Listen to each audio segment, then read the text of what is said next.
Hello Trainer Sans! Back at it again with a UMA scenario guide, this time for the third scenario, Trackblazers. The scenario where you run your UMAs to the brink of exhaustion. So first, the TLDR. Racing is OP, aim for a 50% race bonus from your support cards. Try to end with at least 35 races. Try to fix your mile and medium aptitude so you can run even more. You can go race, race, filler, race, race. You can go 3 races in a row. You could go 4 races in a row, although you're kind of gambling with some stat downs. And if you go 5 in a row, you should lose your trainer's license. Racing gives you race coins, which you use to buy OP shop items. These are the OP items. These are the situationally OP items. These are the meh items. Summer is OP since it's the one time you'll get good facility levels. Make sure to use megaphones and ankle weights on your really big trainings.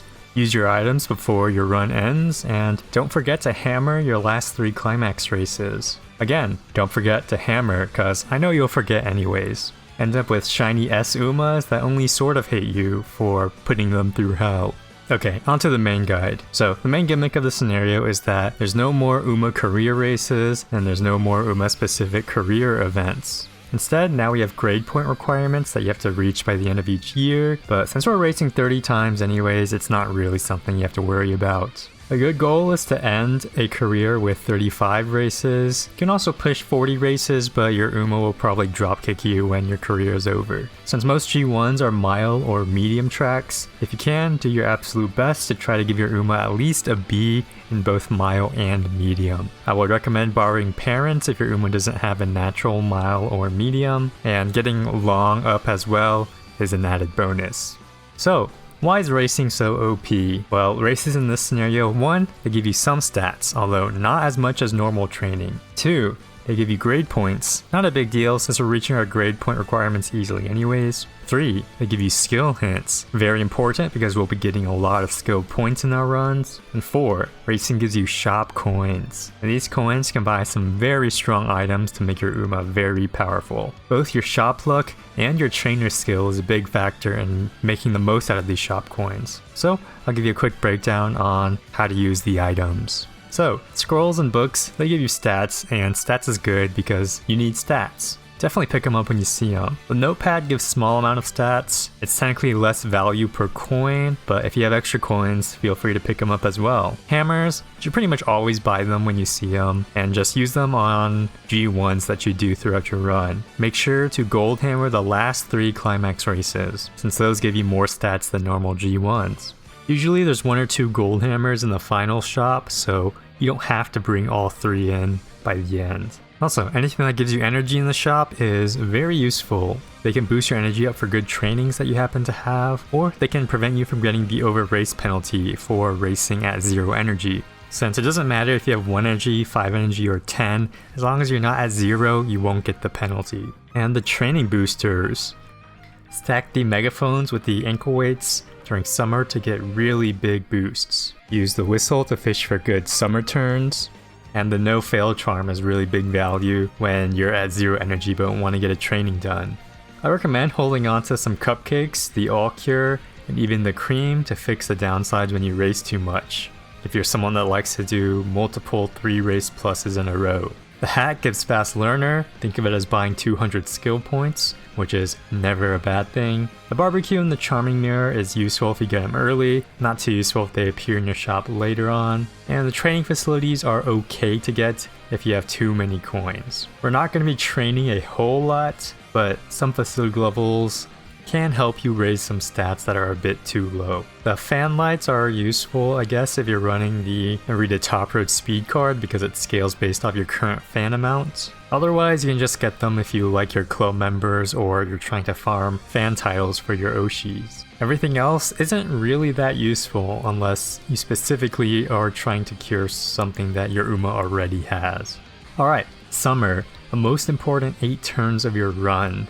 Ideally, you want to have big megaphones and weights running for every turn in summer, because we really want to maximize our usage of our level 5 facilities. Go for the whistle gamble if you don't have any particularly good turns that you're happy with, and also try to prioritize stats that you need to fix up.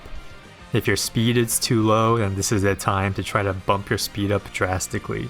Here's an example of how you can use items during summer. don't forget to re-up your big megaphone since it will run out after 2 turns. And finally, the last big thing I want to talk about is about building your support deck. Now, this is a pretty complicated topic, but I'll try my best to give you a guideline on how to handle it.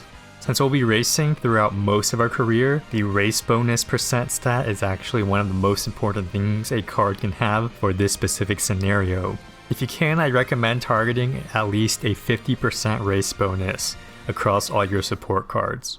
Other than that, you can consider some other things like initial raw stats, which Fuku Speed gives a ton of just for being in your deck. You should also consider event gold skills, so Kyosan Black is still useful for its generic all-purpose gold skill, and card types for determining which Summer Rainbow stacks that you want to aim for. Training bonuses aren't as important as before, but since you'll still need good training terms to make up for the lower stats that you'll get from training, it is still to an extent important. Everyone will have different cards, different goals, different parents, and the Umas all have different training bonuses, so there's no one-size-fits-all solution for everyone. But a decent plan can be for either speed stacking, which is having 2 speed cards and 2 wit cards, and 2 flex, or gut stacking, which is running guts and wit, along with some flex cards. And then you just fill out the deck based on whatever you have at hand to match the situation. I'd recommend experimenting a bit. While 50% race bonus is nice, it is by no means mandatory.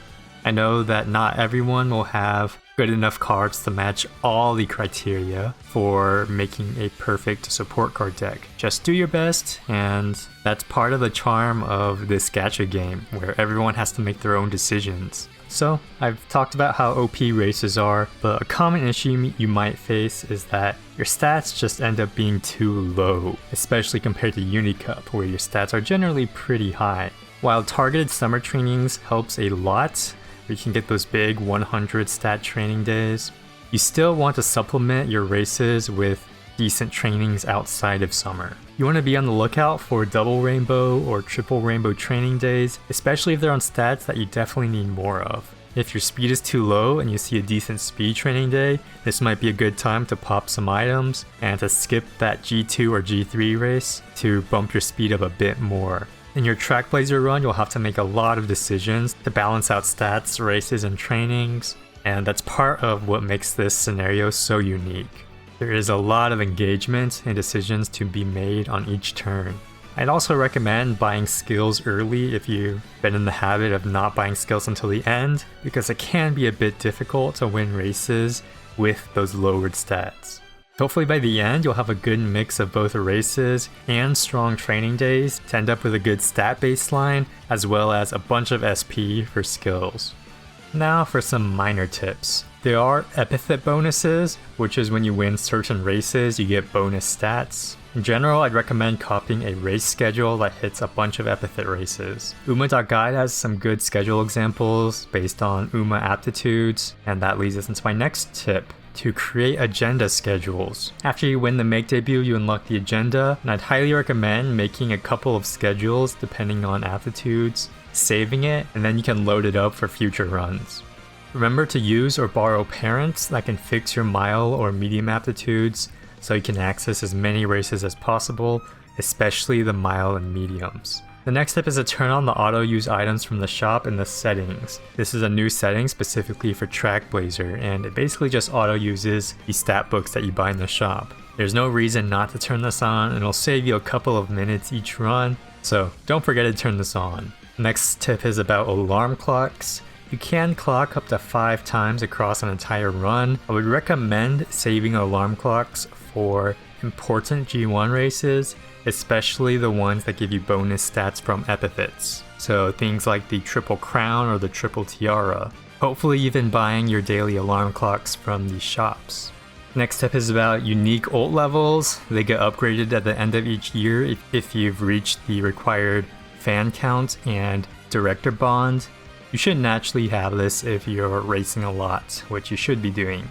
Next tip is for the rival races. This isn't a big deal, it just means that when you run the rival race, you will probably get a skill hint based on the distance of the race or the position that your Uma ran in. That means if you want to get pace chaser hints, don't run your races as a front runner, or you might end up just getting front runner hints. Next is about over racing penalties. I'd familiarize yourself with the risks of over racing, such as getting the mood downs, the skin outbreaks, and the stat downs. Knowing the odds can help you decide whether a risk is worth it or not, especially when you're pushing those 4 or 5 in a row races. However, you can't get an over race penalty on the last race of each year, which is the end of December. So if you're going for a crazy 4 or 5 push race, then at least the late December race is safe, although it might still be a bit morally questionable. And there are a couple of scripted energy and mood events. If you want, you can memorize them. You better schedule out your plan, but they don't make a huge deal either way, since we do have energy items as well as mood up items from the shop.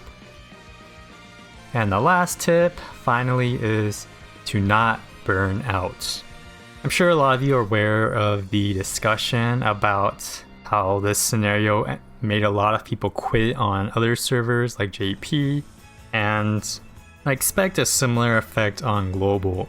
The scenario does take a long time to complete each run because of all the menuing and racing that you'll have to do. And if you're doing nothing but CM ace runs for 4 months straight, you will definitely get burnt out. Instead of only CM grinding, you can do fun challenges. If you're an Oshi gamer, you can now aim to collect every trophy in the game on your Oshi, since before you were forced to run career races. You can also go for challenge runs or title runs. And even taking a break for this scenario when you're not feeling it is also valid. Just know that we have some very fun scenarios in the future for this game. So worst case scenario, I think taking a break and coming back in the future, especially when we have autoplay on global, is not a bad idea. Remember, at the end of the day, it's a game, you're meant to have fun, and don't force yourself to play if it's a chore. Whatever the case, shout out to uma.guide. I'd recommend checking the site out and going over the Trackblazer text guide, which I think compiles information very nicely.